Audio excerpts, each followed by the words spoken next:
When I was young, my mother used to read me bedtime stories. Princes and princesses, fairies and fables. I loved them all. But one particular story was very special to me. And I knew even then what I wanted to be one day.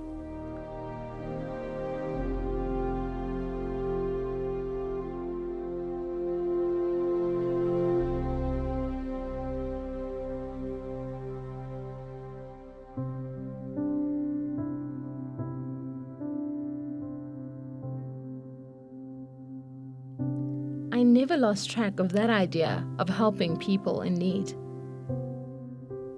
So when the time came, I did just that. I went to nursing college and became a nurse.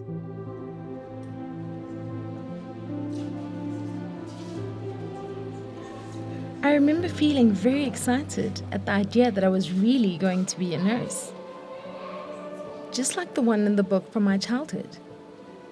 But at first, it all just felt like a lot of hard work and long hours. It felt like the dream I had about helping other people was far away. Until one week, a few years ago, I discovered the key to that feeling that I was after. It was the week that I first met Daniel and his mum.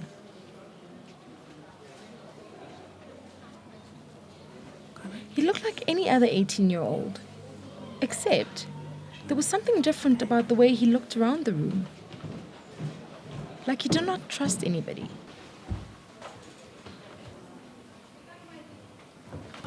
We have to do these before we see the doctor. Okay.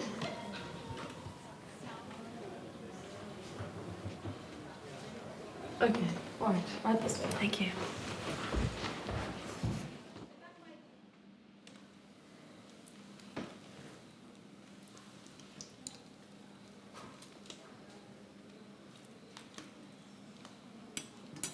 What's your name?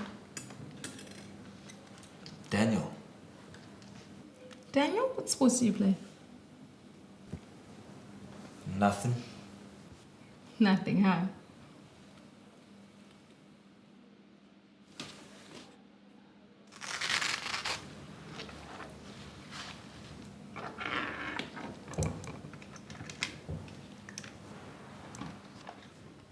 It's okay. Just a tiny prick, I promise. You'll barely feel it.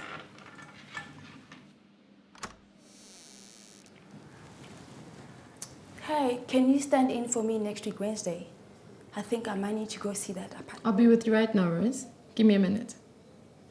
Of course. Sorry. Sorry about that.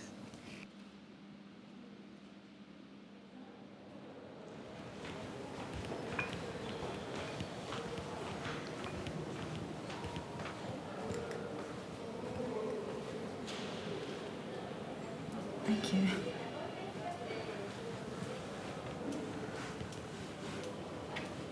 The doctor wants to see him alone for a few minutes. Daniel seems a bit old to be afraid of needles.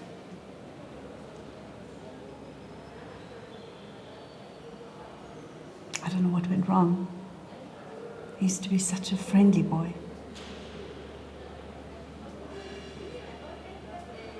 I first noticed it a few months ago. Daniel would get up later and later in the mornings.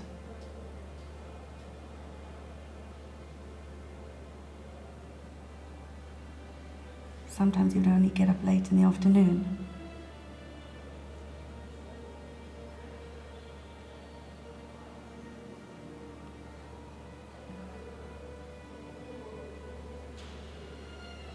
Some days he'd spend the whole time in his room playing computer games instead of studying.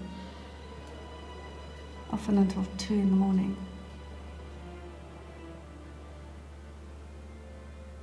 Things started getting serious. He stopped bathing, started ignoring his father and me.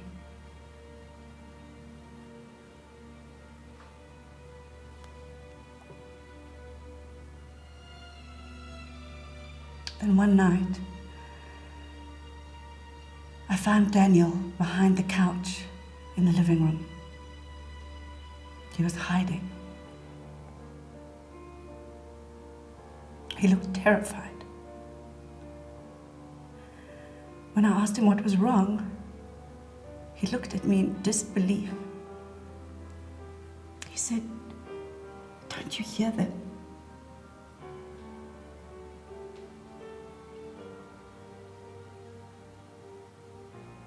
I talked to his father about it. We wondered if Daniel was maybe taking drugs or something, but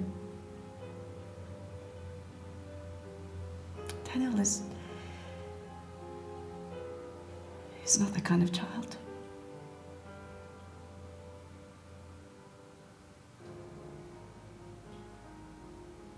And things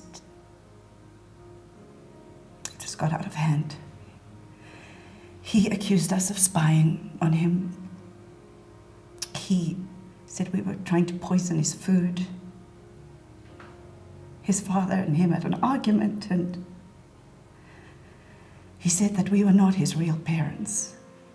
His father and I, we didn't know what to do. The next day he was gone.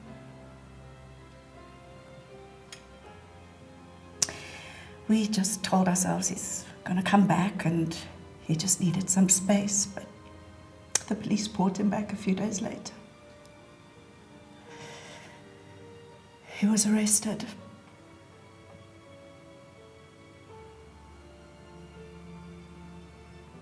He'd been living on the streets.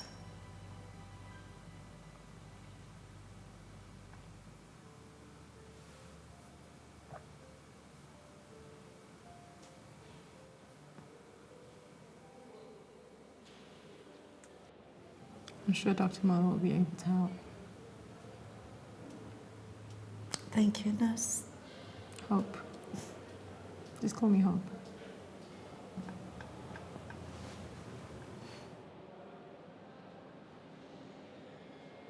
In our line of work, we see people hurting on a daily basis. But we should never stop caring or be indifferent to the suffering of others. We always have to be sensitive. Dr. Miller suspected that Daniel's problems were mentally grounded and referred him to a mental health hospital for observation and evaluation.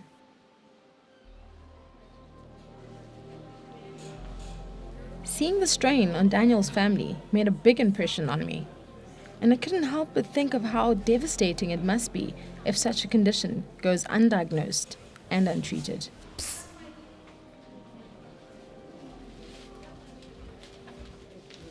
William, this is an official. He's in serious trouble now. What did he do? Didn't show up for work last week. Again? Serious?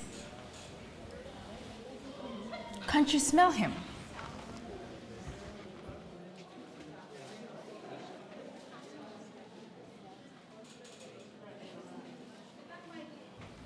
I didn't know.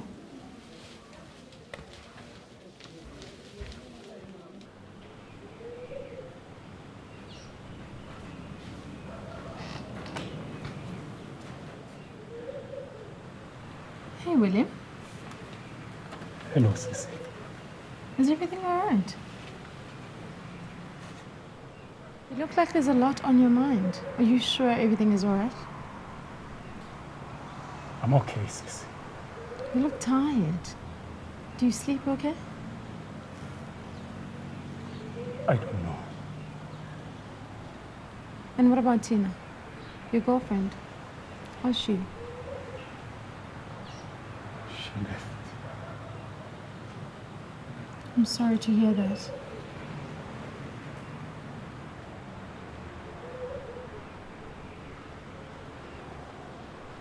She cheated on me long ago.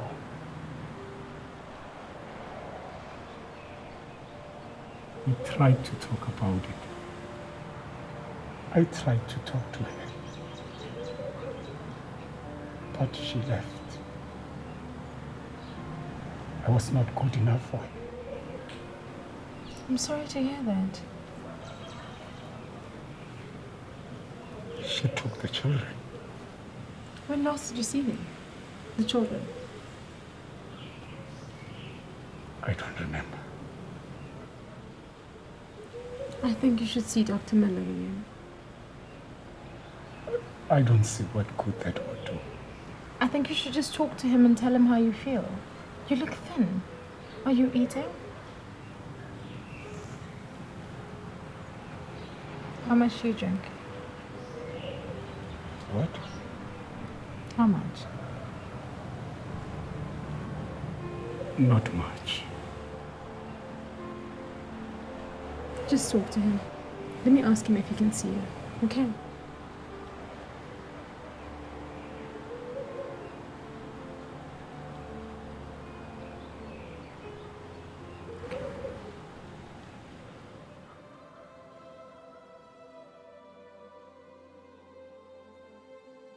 I spoke to Dr. Miller that same afternoon.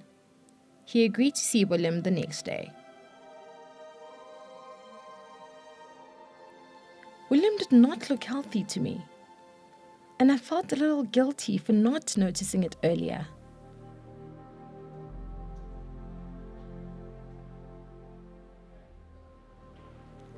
On my way home, I could not help thinking about the way we all impact each other's lives. And how lost we would be if we stopped looking out for each other. If we failed to notice.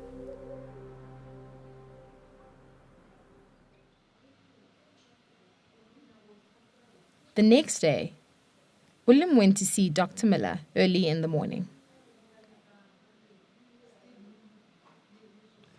So, how long have you been on ARVs, William? About 2 years. And have you taken your ARVs every day since then?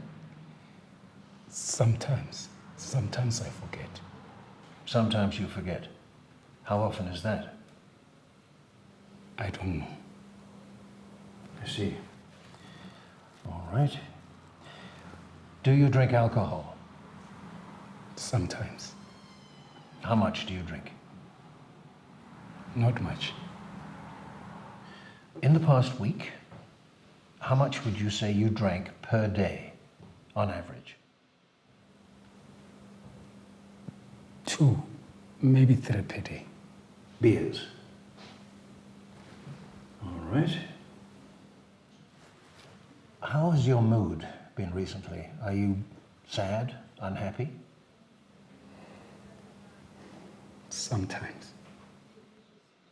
Do you sometimes wake up feeling good and then feel sad later in the day?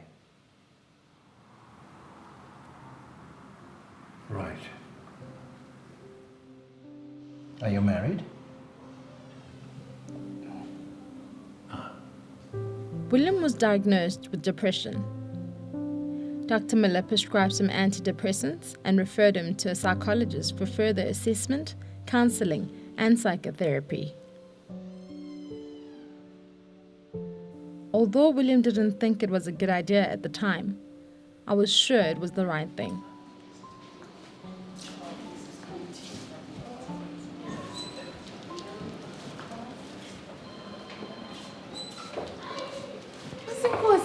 Hello, Hope.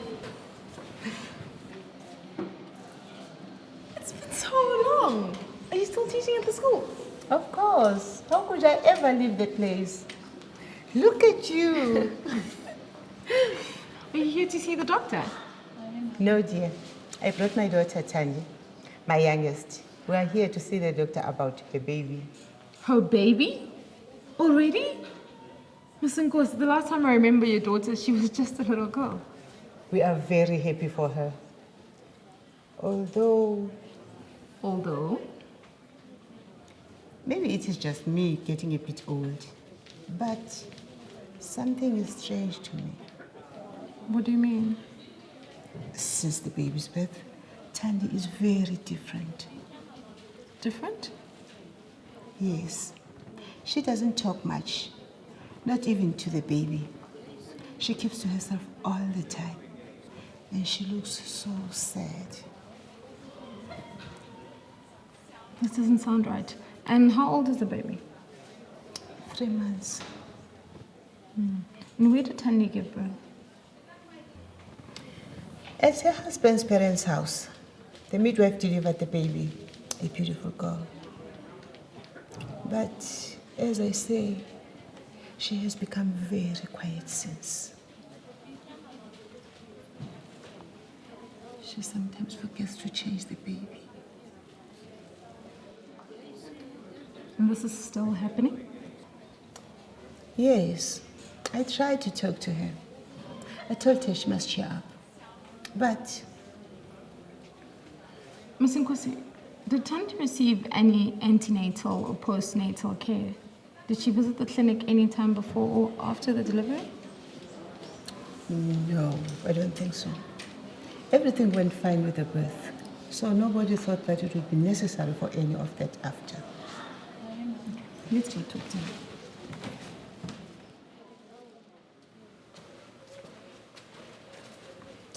This is my daughter Thandi. Thandi, this is Hope. She was one of the pupils in my class. Hello, Thandi. I don't think you remember me. The last time I saw you, you were about this big. Hi. Are you here for the baby? What's the matter? I think she has a bit of a cold. We're still waiting to see the doctor. And how about you, Thandi? How do you feel? Your mom tells me she's a bit worried about you. She says you seem a bit sad lately. I don't know. I think I'm just a bit tired. Let me talk to her a bit. Of course. Thandi, tell me, you say you seem a bit tired lately.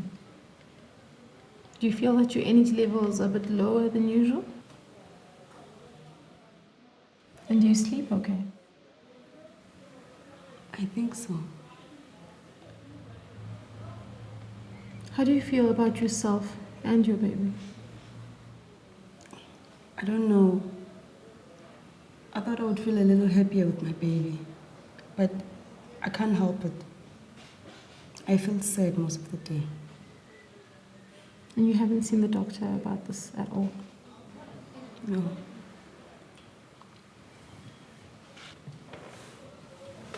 Thandi, I think we should see Dr. Miller about this. I think you should just talk to him and tell him how you feel. Okay. Listen, Thandi, it's important that you're healthy for both you and your baby. What am I going to tell him? If you want, I can go in with you for a minute and talk to the doctor. Okay? Okay. Let me get your file.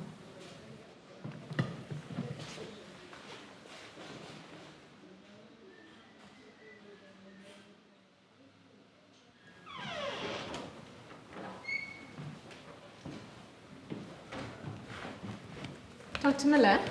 Yes. This is Thandi Mzamo. Thandi, this is Dr. Miller. Hello. Doctor, Thandi's here for the baby, but she also has not been feeling quite herself lately. I see. Well, what's wrong? She's been feeling a bit down after the birth of her baby. Ah.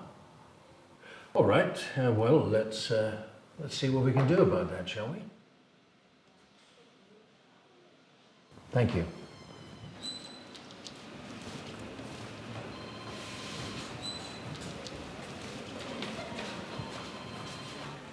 Thandi's with Dr. Miller now, Ms. Nkosi.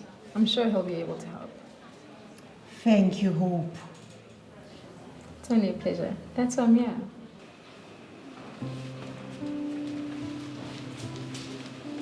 And that was the moment that I realized how much it means to really care. To really look out for other people. Sometimes, the little push in the right direction can make all the difference in the world. Thandi was diagnosed with postpartum depression. It is actually quite common. and many women suffer from it after childbirth. The sad thing is that in many cases it goes by unnoticed and untreated, while treatment can make such a difference. A few weeks later, I ran into William. After he saw Dr. Miller, he was away on sick leave for a while.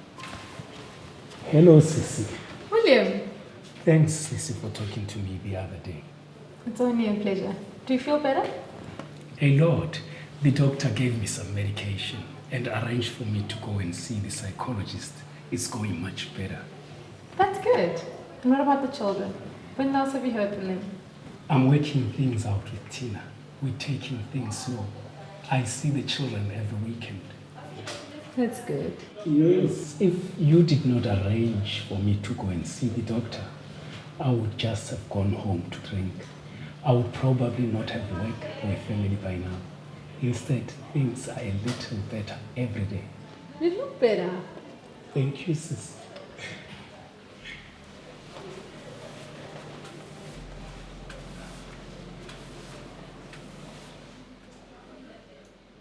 A few months later, Daniel was back at the clinic with his mom.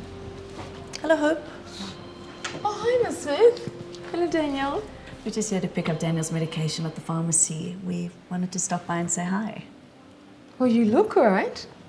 Are you feeling better? Yes. Thank you. And how's the stay at the hospital?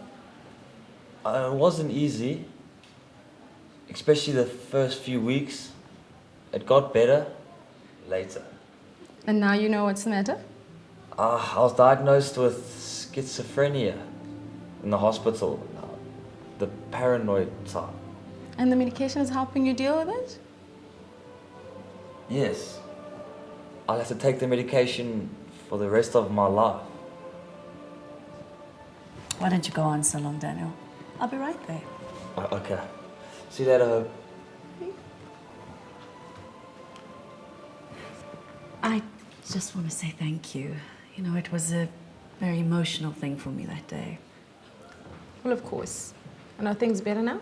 Yes. The road ahead seems challenging, but we're taking things one step at a time. Anyway, I just wanted to thank you for your support. It's no trouble at all. Remember, it only gets better with time. And if you need somebody to talk to, we're here for you. Not only for Daniel, but for you as well. Thank you, Hope.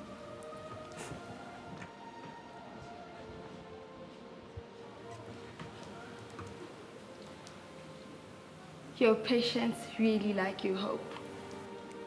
I really like my patients.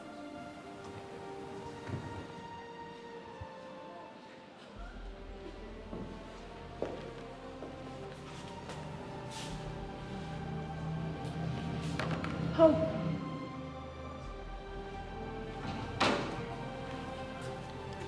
That one week, a few years ago, made me realize the importance of really paying attention to my patients. Many of them need extra help, but they do not know how to get it themselves, especially the patients with mental health illnesses. And when they get help, the reward is big for them and big for me.